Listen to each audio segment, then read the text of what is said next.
ঠাম্মি, আজ স্কুল থেকে আমার খুব মেরেছে। এই লম্বা চুলের জন্য আমাকে 30টা টাকা দেবে, আমি চুল কাটবো। এই স্যার, আমার কাছে কোনো টাকা নেই, যা এখান থেকে বেরো।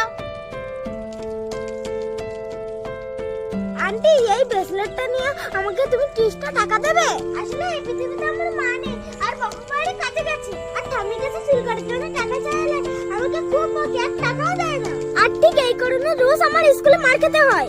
আচ্ছা আন্টি, তুমি বলো তো, আমার এই চুলটা কাটলে আমাকে পুরো রাজপুত্রের মতো লাগবে না? হ্যাঁ, তোকে তো পুরো রাজপুত্রের মতোই দেখতে লাগবে। এই নে, এখানে কিছু টাকা আছে, এই টাকাটা রাখ, আর এখানে কিছু জামা কাপড় আছে, তুই এটা নিয়ে যা, আমার ছেলের জন্য নিয়ে এসেছিলাম। যা, তোকে পুরো রাজপুত্রের মতোই দেখতে লাগবে।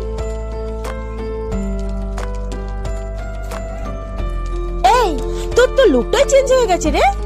আন্টি, এসব সব তোমার ধ্যাৎ পাগল, তবে এখন তোকে শুধু রাজপুত্র না, তোকে তো পুরো সুপার হিরো লাগছে রে। যা।